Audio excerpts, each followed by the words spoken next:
Welcome, my name is Retro, and today I am here to show off my Hysteria Valkyr build. Now, Valkyr is an old Warframe. You can tell that simply by looking at her kit. What I mean is, a lot of the newer frames these days there's a lot to them. Their kits are designed pretty well, and they can do a lot of different things. Where the older frames were kind of one note, they kind of were designed based on the theme of one thing, like some of the old elemental ones. How do we make a cold Warframe, for example? Thus we get Frost. And therefore their kit doesn't do as much, and you can definitely see their age. And because of this, a lot of the older Warframes are quite heavily power crept. And Valkyr is almost one of the best examples for that. And a lot of people would argue Valkyr is one of the worst frames in the game. I would argue that while Valkyr is definitely not an amazing Warframe, she's actually still pretty good. Because you really don't need a lot to make a Warframe that is immune to damage that can pump out some pretty good DPS good. Yes. So let's get into Valkyr and talk about her kit, talk about some of the good parts of her kit, which are admittedly not that often, and let's also talk about the bad bits of her kit, which is admittedly most of her kit. First of all, let's go into her passives. She actually has two passives. Her first passive is that she is 50% resistant, Her first passive is that she recovers from knockback 50% faster than other Warframes. Now, this is useless for two reasons. First of all, Prime Sure-Footed is used on most builds these days, so you're not going to make use of it because of that anyway. Second of all, even if you don't have Prime Sure-Footed, this is still useless on Valkyr specifically, because Valkyr's fourth ability gives her status immunity while it's active. And knockback is a status effect, meaning she's immune to knockback, meaning why would I need to be faster recovering from knockback if I'm immune to knockback? It doesn't make sense. Her second passive, it makes her immune to hard landings. Now, if you don't know what hard landings are, let me show you. This is Chroma. You could have done any Warframe. I just picked a Warframe to showcase the difference between hard landing and Valkyr. Hard landing is when you jump in the air and that happens. Valkyr is immune to that. You know what else makes any Warframe immune to that? Sliding. Valkyr's first ability lets you live your dreams of playing the first Descendant in Warframe, as it's a grappling hook.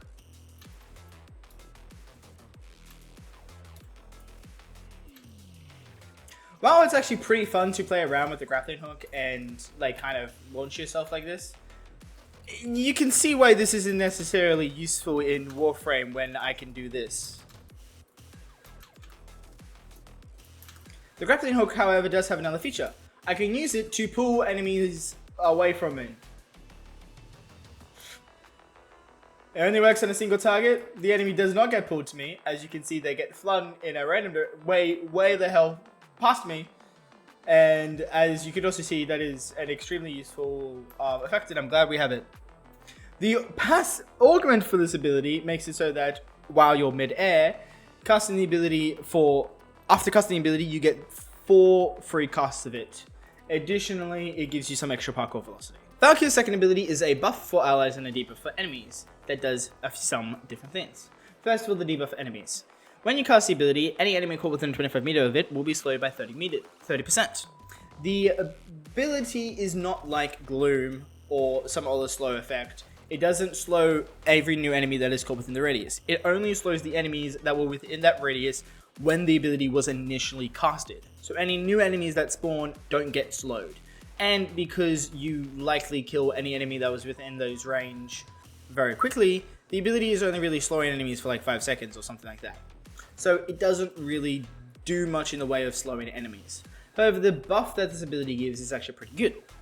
Allies that are affected, including Valkyr herself, will gain 50% attack speed buff, which scales off strength, which is very good because the best attack speed mod in the game currently is Berserker Fury, which is a 70% attack speed buff. So all you need is 200% power strength on Valkyr, and you have a 100% attack speed buff, which is better than any mod. Or you don't even need 100% power strength, you can have less and you would still be better than any mod. And it will also give you a 50% armor buff, which is less good, especially on Valkyr because she is immune to damage, meaning armor is useless. However, I have actually thought of a way to make this armor buff synergize well with the build I have to show you in this video. Both the armor buff and attack speed buff are added with mods. So the attack speed buff is added with Fury, the armor buff is added with Still Fiber. The augment for this ability makes it so that whenever you kill an enemy with a melee, the duration of the ability is increased by 2 seconds. Meaning, as long as you're melee killing enemies, the ability will stay active forever, which increases the uselessness of the slow effect it has, because if the ability is only being cast once in an entire mission, you're only going to be able to slow enemies once at the very start of the mission and no other enemy. So the slow really doesn't exist. Valkyr's third ability is called Paralyze. And yes, this is an amazing ability, definitely, because what it does is it sacrifices some of your own shields to stun enemies. That's it. That's all it does. It stuns enemies. The augment for this ability will make it so that enemies affected by the ability will be pulled towards Valkyr, which could definitely add a bit of utility towards it, but it's not worth giving up a mod slot for. Valkyr's fourth ability is what she is best known for, and it's what her kit is mostly about. Valkyr's fourth ability is called Hysteria. When you cast Hysteria, you will gain access to Valkyr's exalted weapon, her exalted talons. The Exalted Talons, as a claw melee, a fist melee, doesn't have the biggest range in the game. It only has a range of 1.7, which makes it a bit not that great, but you can obviously increase ranges with like primed reach, which will give it a range of 4.7 because it increases by 3 meters. The base damage of the weapon is 249.9. It has even weighting between the 3 IPS. The attack speed is 1.5, which is quite high. Crit chance is 50%, which is quite high. Crit damage is 2 times, which is about average, and the status chance is 10%, which is below average. The weapon is definitely set up to be a raw damage weapon, mainly because of its low status chance, especially because as an exalted melee, you can't use the Acolyte mods. I mean, you can't put on Weeping Runes or Blood Rush onto it, which definitely lowers its ability to perform with a status tech setup. Because there's a lot of people have often referred to Hysteria as not that good of an exalted weapon. And it's true, it's definitely not one of the best exalted weapons in the game, but with somewhat recent additions to the game within the last 2 years or so, this exalted weapon has definitely been able to be taken from pretty mediocre, if not just bad, to being very powerful and being able to pump out a lot of damage. Which obviously I will talk about in my build section. The exalted weapon does also come with quite a bunch of other additions to it. For example, when the ability is activated, you will be immune to all damage, and you will also be immune to status effects. However, this only happens when you actually have your Exalted Talents out. If I go ahead and activate the ability here, you can see my energy bar is grayed out to show that I'm immune to damage. If I aim to bring up my rifle, my energy is still draining. It is a draining ability, it drains energy over time, and my energy is still draining, showing that the ability is still activated, but I don't have the invulnerability. So I only get the invulnerability when the actual melee weapons themselves are out. In addition to this, the energy drain on the ability is quite harsh and one of the worst in the game. The way the ability works is when you first cast it, the energy drain has a starting point of 2.5 energy per second, and then it continuously scales up until you reach 15 energy per second that the ability drains, which is quite a lot. When you cast the ability, you'll actually see a red debuff, which is the Hysteria buff, which shows a percentage. That percentage shows you how much energy is being drained. So the higher the percentage, the more energy that's being drained, between 2.5 to 15 energy per second. If you switch to your primary or secondary weapon, your energy will still drain, but you'll notice that percent is now stopped. So the percent will only increase when the melee weapon is actually up, just like the invulnerability you get from it. As an exalted melee, it does have gain a damage buff scaling off combo counter, like the other exalted melees. And it also can't use arcanes, and like I said earlier, any of the Acolyte mods like Blood Rush or Weeping Runes. In addition to this, all of this, the ability will also give you a 5 meter aura around Valkyr, and if I'm not mistaken, I don't believe this aura scales with strength. The way this aura works is that whenever Valkyr takes damage while in her immune state, the damage that is being ignored will be 30% of the damage that is ignored, will be stored. And when the ability deactivates, if there is an enemy within this 5 meter aura with line of sight of Valkyr, 25% of the stored damage will be applied to Valkyr. And it either ignores shields or it ignores your shield gating because it will one-tap you. So because of this, do be mindful of violence or whatever the Acolyte is that uses silence. Because if he uses it at the wrong time and there's an enemy close enough to you to kill you, you'll die. And also be mindful of nullifiers. If you're actually in the nullifier bubble, the damage you receive from the ability will also be negated. But if you get tapped by the nullifier bubble and then like leave it, you'll still take that damage and you will die. So do be mindful of that. The augment for this ability will give the ability an additional 200% damage buff and a 200% crit chance buff. And I do believe these buffs are additive with mods. However, it transforms Hysteria into a duration-based ability instead of a drain ability. The duration lasts for 15 seconds, and it is also accompanied with an equivalent 15-second cooldown. So, what is the build I am showing you today? So, the build is a build that uses Hysteria as my main form of DPS, pairing it with her second ability that gives the attack speed, making it so I don't have to mod attack speed on Hysteria itself. I'm also using the Helminth ability Raffle Advance. The way Raffle Advance works is by tap casting the ability while targeting an enemy, I will teleport to them and perform a heavy attack. However, by hold casting the ability, I'm allowed to teleport away from enemy just in any location I want.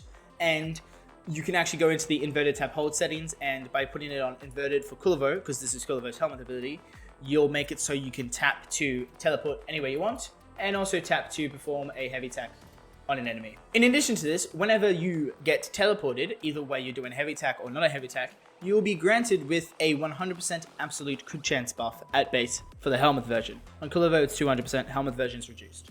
What an absolute crit chance buff means is for the duration of the ability, which is around 18 seconds or maybe a bit less, I can't remember off the top of my head, you will get that buff as a flat number added on top of your crit chance towards your melees. So you'll see my weapon here, my Kratos, it's getting yellow crits, if even, right? It's getting yellow or non-crit hits. If I teleport, now it gets red crits. It actually gets tier 4 crits. So in practice, on Valkyr at base strength, if Valkyr's talons have 50% base crit chance, the 100% absolute buff you would get from with Raffle Advance will increase it to 150. Because of this allows me to also not have to worry about critical chance on Valkyr. And it also makes it so that I can build up a large amount of critical chance, which is what Exalted sometimes suffer from, not being able to use Blood Rush. I'm also making use of 5 Archon Shards, which will give me 25% melee critical damage, which is actually then doubled if my max energy is over 500. Meaning, with all 5 of these, I get 250% melee critical damage, which is then additive with my mods. And if you had 5 Towerforged Purple Shards, which I would recommend, that critical damage would be even more, making it so you end up with quite a large crit damage. So with that all out of the way, let's actually get into the Valkyr build itself. So we are using Steel Charger in the Aura slot. I'm mostly using this for the extra mod capacity that it gives, not for the melee damage buff it gives. Yes, it does technically improve my melee damage, but it's not that much, it doesn't really matter, you can use whatever Aura mod you want. For the Arcanes, we are using Arcane Fury. On critical hits, it has a 60% chance to give me 180% melee damage for 18 seconds. We get a lot of crits, we're going to be getting this quite consistently. This is just a way to improve our melee damage even more. And then we're also running Arcane Battery. This is because I did not have Prime Flow on the build, and Arcane Battery allowed me to still have above 500 energy without having to mod for Arcane Flow. You'll notice that Valkyr Prime has one of the highest armor values in the entire game. In fact, she has the second highest armor value in the game. And for a very long time, she had the highest armor value in the game before a recent frame beat her. And even if you don't have Valkyr Prime, while regular Valkyr does have a lower armor value, she still has the highest, I think the 4th highest after Lavos, her Prime variant, and also Corvex, who has the highest right now. But still has a very high armor value. And with my ability strength, I end up getting 154% extra armor from my second ability, meaning I end up with above double 700 armor, so above double my base armor, which means more than 1400 armor. And the way Arcane Battery works is you gain 0.3 maximum energy per armor point you have. So I end up getting a lot of armor from Arcane Battery. I think in the end of it, my energy value is somewhere in the 700s. So that completely reduces the need for Primed Flow and actually gives me more energy than I would have for Primed Flow anyway. Then we went all out on strength. We want to get red crits with Raffle Advance, which means we need at least 300% power strength for the 300% crit chance buff. And for this we have Transient Fortitude, Umbral Intensify, Blind Rage, and Augur Seekers. Now, with Blind Rage, you've noticed that I have lowered my energy quite a bit. That's pretty bad considering the drain on Valkyr's 4th ability is one of the worst drains in the game. But as a draining ability, it scales off both efficiency and duration. So instead, I opted to run high duration on it, using both prime continuity and narrow-minded. With this setup, I have my drain scaling from 1.7 to 10.23, which still isn't that amazing, but with Equilibrium, I end up getting all the energy I need, because Equilibrium will convert health 110% of the health I get from health orbs into energy. It will also do that vice versa for energy orbs, but we really care about it for the energy we get from health orbs. That then synergizes with my companion setup, which is set up to increase the amount of health orbs we get. Before we get to that though, let's actually talk about the Claws build. So Rifle Advance means I don't have to mod for crit chance, and Valkyr's second ability means I don't have to mod for attack speed. I don't have any attack speed on this build, but you'll notice I do still have crit chance. This is because Galvanized Steel does give me a crit chance buff, but it is really there for the crit damage buff it gives. A max rank Galvanized Steel on 4 kills will give you 120% crit damage, which is the highest crit damage value you can get from a mod for a melee, without using the Strain mod set. With my setup though, it's not giving me quite that much. In addition to, a max ranked Galvanized Steel would give you 110% crit chance, mine gives you 90%. We also have Gladiator Might, which does give you a 60% crit damage buff, which is again why I'm using it, but it does also offer a 10% melee critical chance buff based per combo multiplier.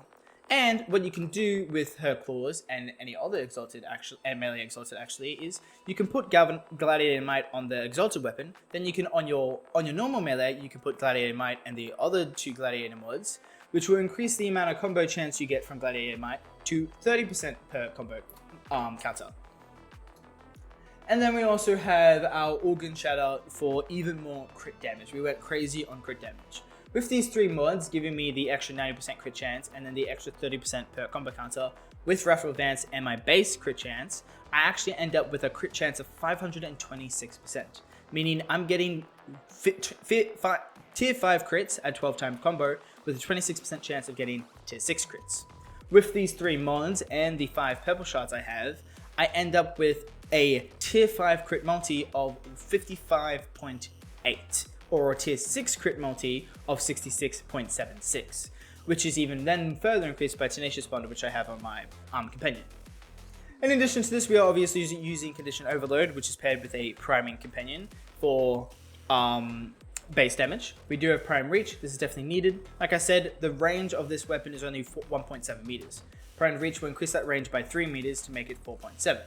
And then we just have the faction mod, which is obviously should be dependent on whatever faction you're going up against. And our 2 slots for base damage, which again should be dependent on whatever faction you're going up against. Against Orokin, I used Viral. On Grineer, you would use Corrosive. On the Murmur, it would be Radiation. You'd go for Magnetic or Toxic on Corpus, and so on and so on. Now for the Companion. For the Companion, we are obviously using Dirigar. Dirigar is very good for primary enemies because of the synergy Arc Coil and Manifold Bond has together.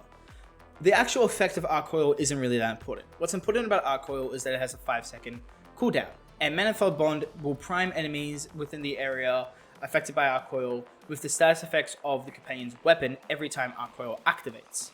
And it will also reduce the cooldown of all the preset mods by 3 seconds whenever you kill an enemy with 3 or more status effects on it.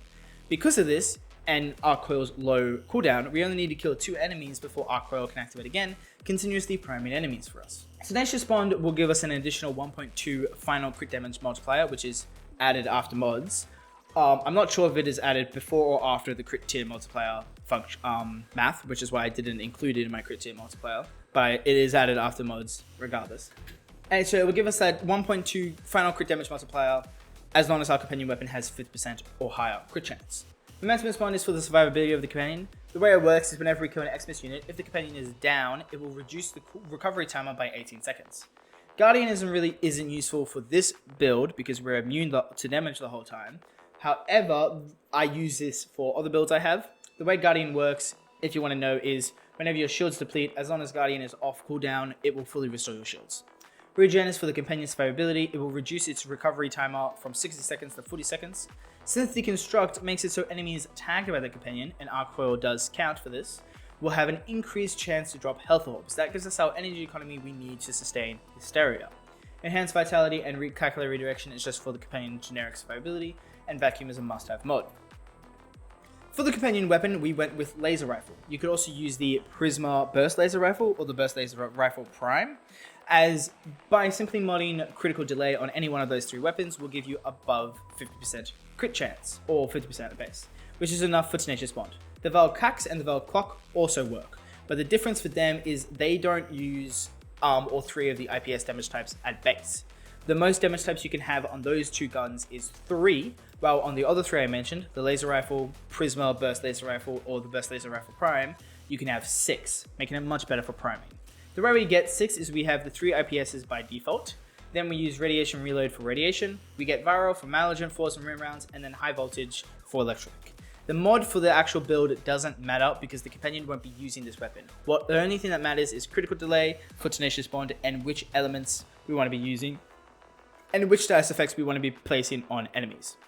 The vigilant mods are for all the setups. You can use them to buff your primary weapons similarly to what we're doing with the galvanized gladiator mods on this setup, but we're not using the primary weapon, so it doesn't matter. Again, just reuse builds. For the primary weapon, you can run whatever you want. I would just highly recommend using primary dexterity, as a max rank dexterity will increase your melee combo duration from by 7.5 seconds. And I would also recommend using Amalgam Serration for the extra sprint speed.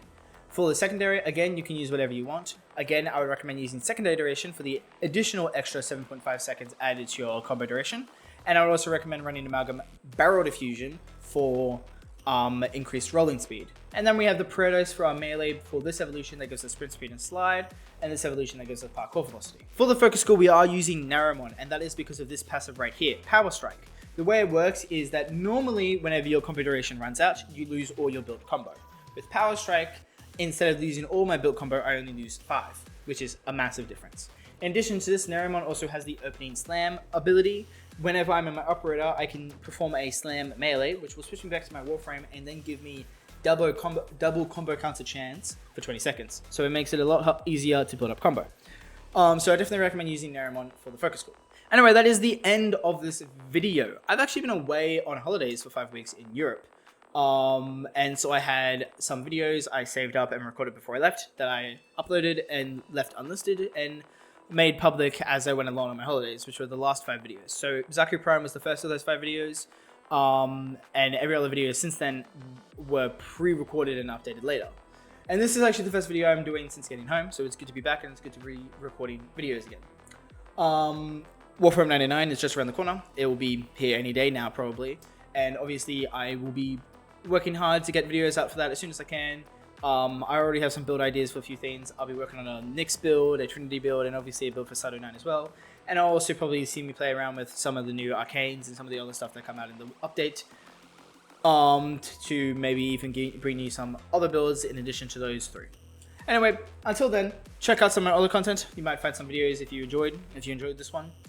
Leave me a like, leave a comment, give me any recommendations for Warframes you would like me to make a build for. I'm happy to do that as well.